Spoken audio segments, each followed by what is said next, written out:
I love my Magic Keyboard from Apple. It's sleek, it's premium, and it turns my iPad Pro into something that honestly feels like a MacBook. But here's the thing, it's not perfect. There are times when I don't need the keyboard at all.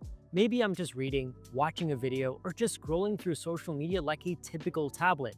And every time, I've caught myself wishing that I could just detach the keyboard yet still keep the iPad protected, kind of like a folio. The Magic Keyboard doesn't let you do that. It's either all or nothing. Either you have the full setup attached or you strip it down completely. You can't unfold it or anything.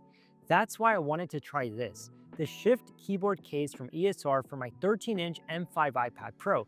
Now, it's not just available for the 13-inch, you can get an 11-inch version as well, and it promises the same premium typing experience of that of a Magic Keyboard, but with the freedom to detach the keyboard whenever you want. Now, I've been using it for about a week, and in this video, I'm going to compare it directly with the Magic Keyboard. I'm going to talk about design, usability, typing experience, versatility, and most importantly, whether it's actually worth making the switch from Apple's Magic Keyboard. So first, let's start with design because both of these are clearly going for that premium look. The Magic Keyboard has that smooth Apple design. It's compact, minimal, and feels like a natural extension of the iPad, but it's also heavy and it doesn't give you much protection on the sides. The ESR Shift, on the other hand, is built more like a protective workstation. The back cover is solid, the hinge feels sturdy, and it wraps around all sides of the iPad for complete protection. It's ever so slightly bulkier, yes, but you can tell that ESR prioritized versatility over minimalism. The texture is matte, slightly grippy, and doesn't attract fingerprints as easily as Apple's soft touch material, which is definitely a plus. But let me go over where the ESR Shift really shines. The whole setup that you're seeing here is modular. The keyboard attaches magnetically, and you can just snap it off whenever you don't need it. The iPad stays in its protective shell with a built-in kickstand, so you can still use it for drawing, video calls, or watching content without the extra bulk of a keyboard. And that's the part that I always wish that the Magic Keyboard from Apple could do. Apple's version gives you a fixed design. The keyboard is the stand, so the moment you remove it, the iPad is completely naked. And I'm someone who travels a lot with my iPad Pro. And when I'm on flights or at coffee shops, I don't need the keyboard all the time, but I still want the iPad itself protected. And ESR basically solves that problem. You can go from laptop mode to tablet mode within seconds without losing functionality or protection. And what's cool is that I can even use the iPad in portrait orientation as well, not just on landscape, and the experience is just as nice. But now let's move on to the main thing, the typing experience. The Magic Keyboard is still one of the best typing experiences on any tablet. The keys are crisp, quiet, and have just the right amount of travel. Now, ESR's keyboard actually really surprised me because it is full size, the keys have great spacing, and the tactile feel is solid. It actually feels like typing on a laptop.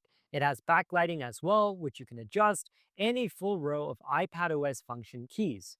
That's super handy for quick brightness, volume, or playback controls. The trackpad is another strong point. It's large, about 65% bigger than ESR's previous models, and supports all the usual iPadOS gestures, which includes two-finger scroll, three-finger swipe, pinch to zoom, etc. The only real difference is that the keyboard connects over Bluetooth instead of Apple's smart connector like the Magic Keyboard. So there is a tiny bit of lag that I experienced right after waking it up from sleep, but it's minor and something that is unnoticeable. And since it doesn't have a smart connector, it doesn't use power directly from the iPad itself, so you will have to charge it. But we'll talk about the charging and battery life in a second.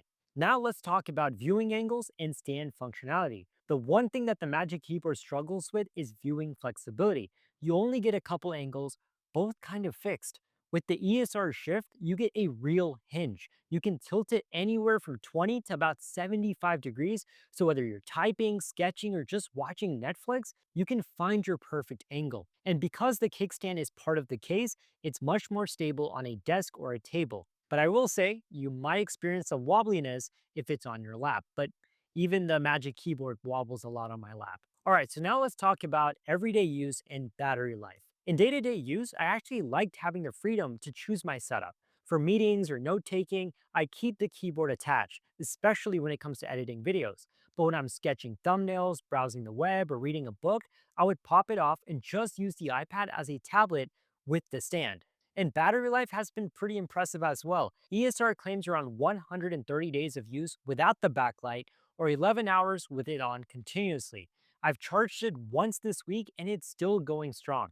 It charges via USB-C separate from the iPad, so you will need to keep a cable handy, but that's a fair trade for wireless flexibility. Alright, so here's the quick rundown after a week of using this Shift keyboard. First, let's start off with the pros. The detachable keyboard allows for real flexibility that I always wanted. The full-size backlit keyboard is nice, along with the function row keys. The large trackpad is very responsive, and the adjustable stand angles make for a big difference in various situations, and I like the full protection that I get around this iPad. This M5 iPad Pro is over $2,000, so yeah, I want to protect it at all costs. And it's amazing value, but we'll talk about the price in a second. Now let's go over some cons, and surprisingly, there's just two. One, it can feel bulky at times in comparison to when you don't have any case on the iPad.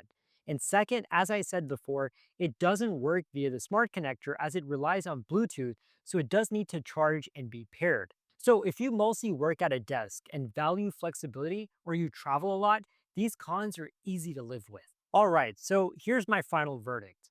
The Magic Keyboard still has that unbeatable integration with iPadOS and the most premium feel, but the ESR Shift gives you freedom. It's modular, practical, and offers protection that Apple's Magic Keyboard just doesn't. For creators, designers, and students, or anyone who switches between work and play, the ESR Shift is easily one of the most versatile iPad keyboard cases that I've used. And here's the best part, it's only $90.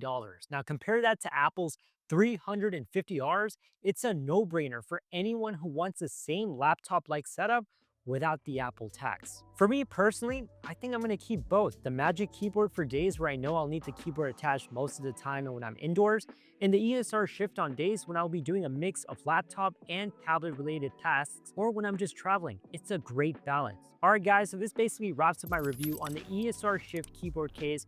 Let me know in the comments, are you team Magic Keyboard or team ESR Shift? And I will drop the link below to this keyboard case if you want to check it out. And if you enjoyed this review, hit the like button, subscribe for more Apple productivity videos, and I'll catch you in the next one.